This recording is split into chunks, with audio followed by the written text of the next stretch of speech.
Hello everyone, dear students. इस video में हम लोग बात करेंगे कि एक लंबी परिनालिका है हमारे पास, एक धारावाही परिनालिका है जिसके अंदर से अगर धारा का प्रवाह किया जा रहा है तो उसके अंदर कितना वैद्युत क्षेत्र उत्पन्न होता है, उस वैद्युत क्षेत्र का परिमाण क्या होता है, ये चीज हम ज्ञात करेंगे। तो ये चीज ज्ञात करने से पहले हमें ये पता होना चाहिए कि ये परिनालिका क्या होता है, जिसे आप सोलेनॉइड भी कहते हैं। ये सोलेनॉइड परिनालिका क्या होता है, तो इस चीज को हम पहले जान लेते हैं। तो ये जो परिनालिका होता है, इसमें दरअसल होता क्या है कि ये एक लंबा तार होता है। ये एक लंबा तार होता है जो कि हेलिकल रूप में रहता है, लपेटा हुआ होता है। हेलिकल यानी सर्पिल, सर्पिल के आकार में लिपटा होता है। ठीक, तो सर्पिल आकार में लिपटा होता है जिसमें कि जो भी फेरे होते हैं, हर फेरे, प्रत्येक फेरा एक दूसरे फेरे से एकदम काफी चिपका होता है, सटा होता है। ठीक, और इसकी एक खासियत यह है इस परिनालिका की, सोलेनॉइड की, कि जब इसके अंदर से धारा का प्रवाह किया जाता है तो ये अपने अंदर एक बहुत ही शक्तिशाली मजबूत चुंबकीय क्षेत्र उत्पन्न करता है। ठीक, तो इसलिए हम इस सोलेनॉइड को यानी परिनालिका को यूज करते हैं। तो इसका डायग्राम हम समझ लेते हैं कि इसका डायग्राम होता कैसा है, ये दिखता कैसा है। तो देखिए ये कैसा दिखता है। तो ये क्या होता है, ये क्योंकि एक हेलिकल यानी सर्पिल आकार का होता है, एक लंबा तार होता है जिसकी तार की लंबाई लंबी होती है, लेकिन इसका त्रिज्या क्या होता है, त्रिज्या काफी कम होता है। तो इसमें हम क्या करेंगे, ये लगभग ऐसा होता है, ऐसे, और इसके फेरे आपस में ऐसे एकदम चिपके होते हैं, सटे होते हैं। ये दिख रहा है ना, ये है हमारा क्या, परिनालिका, जिसे हम कहते हैं सोलेनॉइड। और जब इससे हम धारा का प्रवाह कराते हैं तो इसके सिरों को हम जोड़ देते हैं किसी ईएमएफ से, यानी वैद्युत वाहक बल से, यानी बैटरी से, जिससे कि धारा का प्रवाह होता है। और यहां से ये धारा का प्रवाह एंटी क्लॉकवाइज होना स्टार्ट हो जाता है। ठीक, ये धारा का प्रवाह हो रहा है ऐसे ऐसे। ठीक, ये क्या है, आई। और जब ये धारा का प्रवाह इसमें ऐसा होता है तो होता क्या है फिर कि इसके अंदर एक बहुत ही शक्तिशाली मजबूत चुंबकीय क्षेत्र उत्पन्न हो जाता है, जो कि कुछ इस प्रकार से ऐसे। ये क्या है, ये चुंबकीय क्षेत्र है, ये बी, यानी चुंबकीय क्षेत्र उत्पन्न हो जाता है इसके अंदर से। इसकी डायरेक्शन क्या होगी, ऐसी, ये इधर से गया और इधर से बाहर निकल गया, माइनस प्लस। तो ये है हमारे पास क्या, परिनालिका। ठीक, तो चूंकि ये बहुत ज्यादा अधिक चुंबकीय क्षेत्र उत्पन्न करता है, इसलिए हम इसका यूज करते हैं। अब इसका हम गणना करेंगे कि जब इसके अंदर से धारा का प्रवाह किया जा रहा है तो कितना चुंबकीय क्षेत्र उत्पन्न होता है, ये चीज हमें ज्ञात करनी है। तो चलिए हम ज्ञात करते हैं और डेरिवेशन करते हैं इसका। तो ये आप हेडिंग डाल लेंगे कि लंबी धारावाही परिनालिका के भीतर चुंबकीय क्षेत्र के लिए व्यंजक यानी परिमाण हम ज्ञात करेंगे। तो सबसे पहले एक हम सिंपल सा डायग्राम बना लेते हैं। वो वाला डायग्राम जो पिछला था वो थोड़ा सा कॉम्प्लिकेटेड होगा, तो इसका हम सिंपल वर्जन, एक सिंपल सा डायग्राम बनाते हैं। तो ये डायग्राम हम बना लेते हैं ऐसा। ये है हमारे पास कोई धारावाही परिनालिका, जिसके अंदर क्या होगा कि बहुत सारे तार लपेटे होंगे। तो वो तार जब लपेटा जाता है तो वो क्या बना लेता है, एक लूप बना लेता है। तो लूप बना लेता है, तो हमने यहाँ पे एक बंद लूप बनाया ऐसा करके। ठीक, ये है हमारा क्या, ये वाला बंद लूप जो है, यही हमें बता रहा है परिनालिका को। ये एक हमारा बहुत सा कंडक्टर है, पूरा धारावाही चालक है, जिसके अंदर हमने तार को लपेटा हुआ है। तार के अंदर, इस कंडक्टर के अंदर क्या लगा के रखा है, परिनालिका लगा के रखा है। ठीक, और यहां से ये वैद्युत क्षेत्र की दिशाएं हैं, ये क्या है, अरे वैद्युत क्षेत्र बोल रहा हूं, चुंबकीय क्षेत्र की दिशा है इस साइड। ठीक, और ये हमारा एक लूप बन गया जहां से कि धारा का प्रवाह होगा। ठीक, इनका नामकरण हम कर देते हैं ये है P, ये Q R S, यहां से धारा का प्रवाह हो रहा है। ठीक, और ये है हमारा B यानी चुंबकीय क्षेत्र। इसका लंबाई, इस पूरे परिनालिका का लंबाई जो हमने यहां से यहां तक लिया है, इसका लंबाई हम मान लेते हैं कि L है। और हमें जहां पे गणना करना है एक छोटे से अवयव के लिए, तो उसके लिए हम क्या मान लेंगे, DL। ठीक, छोटा सा अवयव के लिए DL मान लेंगे। अब इसके बाद जो जो चीजें हैं हमारे पास उसको हम लिख लेते हैं। तो क्या क्या है हमारे पास, I है, तो I क्या है, लूप में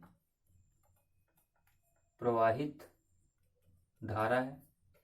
B क्या है हमारे पास, B चुंबकीय क्षेत्र है। और क्या है, और L है, L परिनालिका की लंबाई है। ठीक, परिनालिका की लंबाई है। और इसके बाद हमें क्या मिलेगा, हमें एक थीटा मिलेगा जो कि एंगल होगा कहाँ कहाँ का, B का और DL और B के बीच का थीटा होगा।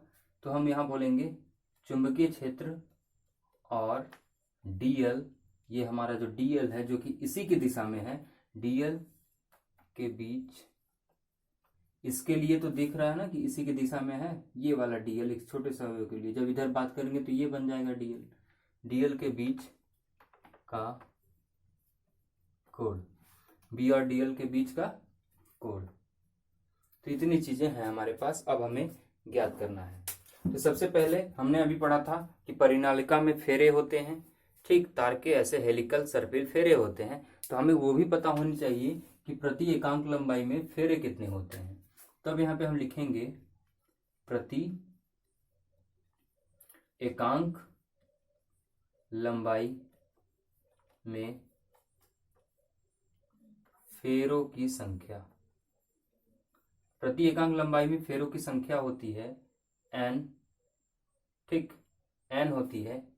तो ये तो प्रति एकांक लंबाई में है। ठीक, एक इकाई लंबाई में फेरों की संख्या हमने कितना लिखा है, N लिखा है। ठीक, तो हमें अगर पता करना होगा कि कुल फेरों की संख्या कितनी होगी, तो कैसे पता करेंगे, कुल फेरों की संख्या, कुल फेरों की संख्या जिसको हम दर्शाएंगे कैपिटल N से। तो हमें पता है कि एक इकाई में N है, तो पूरे में कितना होगा, तो हम N से मल्टीप्लाई कर देंगे L को, तो NL हो जाएगा, जो कि दर्शाएगा किसको, कुल फेरों की संख्या को। ठीक, इतनी चीज हो गई। अब हम डेरिवेशन वाला पार्ट स्टार्ट करते हैं, जो कि हमें ज्ञात करना है किसके लिए, इस PQRS के लिए, जो कि एक बंद लूप है, जो कि परिनालिका का एक बंद लूप बन रहा है, उस पर वैद्युत क्षेत्र कितना होगा। ठीक, तो PQRS पर B का हम क्या करेंगे, रैखिक समाकलन करेंगे। PQRS पर B का रेखीय समाकलन करेंगे। ठीक, कैसे करेंगे, अब ये हम दिखाएंगे क्या, बंद परिपथ ये बन रहा है, तो हमने यहाँ पे क्लोज्ड समाकलन लिखा, B.dl किसका करेंगे, इस पूरे का करेंगे, किसका, जो कि ये पूरा लूप बना रहा है बंद परिपथ, PQRS B.dl। अब इसको हम अलग अलग 4 पार्ट में डिवाइड कर लेंगे। ठीक, अलग अलग 4 पार्ट में डिवाइड करेंगे, कैसे, P से Q तक, Q से R, R से S और S से P तक। ठीक, ऐसे डिवाइड करते हैं। तो ये जब हम लेंगे P से Q गए, P से Q के लिए BDL, फिर प्लस Q से R, Q से R BDL, फिर प्लस, फिर कहाँ जाएंगे, Q से R गए, R से S, R से S BDL प्लस S से P, S से P V.dl। ठीक, ये 4 पार्ट में हमने डिवाइड कर लिया इसको रेखीय समाकलन करने के लिए अलग अलग। अब इसका हम सदिश स्वरूप में लिखा है, अब इसको हम लिख लेते हैं अदिश स्वरूप में। अदिश स्वरूप में हम लिखेंगे तो यहाँ पे क्या आ जाएगा, कॉस थीटा आ जाएगा। ठीक, तो अब साथ साथ में हम थीटा का भी वैल्यू पुट करते चलेंगे। अब यहाँ पे देखिए हमने थीटा क्या अलग रखा है, बी और डीएल के बीच का कोण है, तो हम हर जगह कॉस थीटा को लाएंगे। ठीक, तो देखिए आप क्या होगा कि जब आप कॉस थीटा को लाएंगे तो देखिए यहाँ पे क्या होगा, P से Q में अब जब आप जाएंगे तो बी डी एल कितना बनेगा, P से Q जा रहे हैं तो इसी दिशा में है ये लाइन और इसी दिशा में ये B भी है, तो थीटा का मान 0 होगा, तो यहाँ कितना हो जाएगा, कॉस का 0 डिग्री।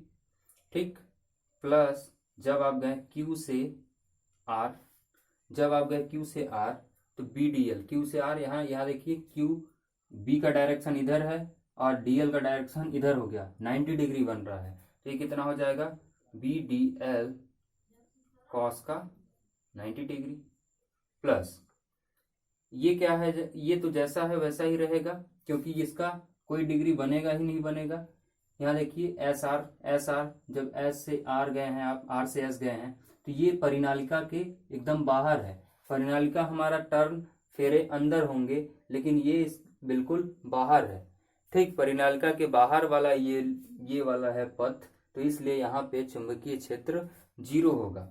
तो आप इस बात को लिख लीजिए कि ये जो हिस्सा है हमारा कहाँ से, आर से एस, बी डी एल, ये क्या है,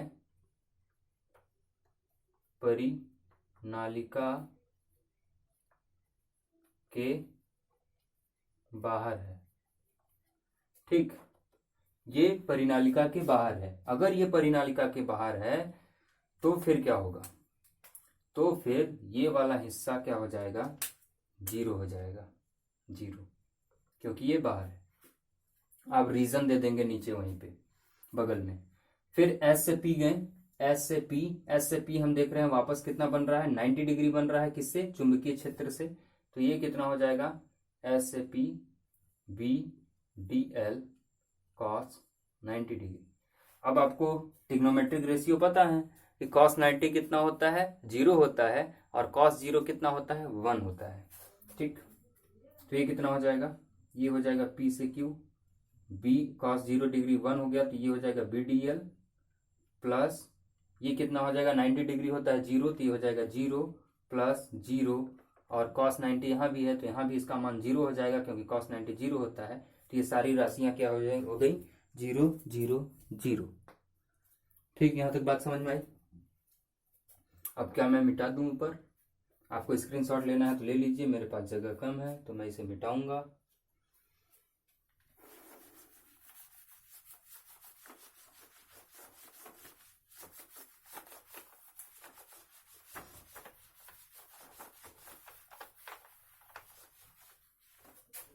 देखिए अब हमारे पास क्या आया, ये सारी वैल्यू हमारी 0 हो गई हैं, तो हमारे पास आया बी डी एल बराबर कितना, P से लेकर Q तक बी डी एल, B आ जाएगा कांस्टेंट बाहर, और P और Q तक का हम कर देंगे DL का समाकलन।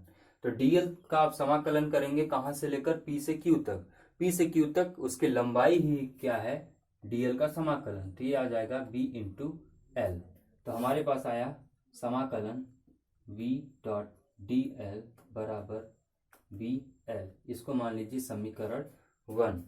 अब यहाँ पे हम लगाएंगे एम्पियर का परिपथीय नियम। एम्पियर का परिपथीय नियम आप लगाएंगे यहाँ पे थोड़ा सा, एम्पियर का परिपथीय नियम अनुसार, एम्पियर का परिपथीय नियम क्या कहता है, B डॉट डी एल बराबर कितना, म्यू नॉट इंटू आई। ठीक, तो ये तो एक फेरे के लिए इतना है। अगर हम कुल फेरों के लिए जब लिखेंगे इसी का नियम, परिपथीय नियम कुल फेरों के लिए, तो आप यहां लिख सकते हैं कुल फेरों के लिए। जब कुल फेरों के लिए आप परिपथीय नियम लगाएंगे तो ये क्या बनेगा 5VdL बराबर म्यू नॉट I इंटू में कुल फेरों की संख्या कितनी थी N इंटू एल, तो ये बनेगा N इंटू एल। तो हमारे पास एक चीज ये आ गया समीकरण 2। अब यहाँ पे आप समीकरण 1 और समीकरण 2 का यूज कीजिए। समीकरण 1 और समीकरण 2 से क्या करेंगे, BDL यहाँ भी है, इन दोनों को बराबर कर दीजिए। इन दोनों को आप जब बराबर करेंगे तो BL बराबर कितना आ जाएगा म्यू नॉट INL, ठीक है, ये आएगा। अब L हो जाएगा कैंसिल, तो हमारे पास आएगा B बराबर म्यू नॉट IN, जो कि है हमारा फार्मूला किसके लिए, परिनालिका के अंदर उत्पन्न चुंबकीय क्षेत्र जितना होगा उसका फार्मूला क्या हो गया म्यू नॉट I डॉट यानी इनटू N।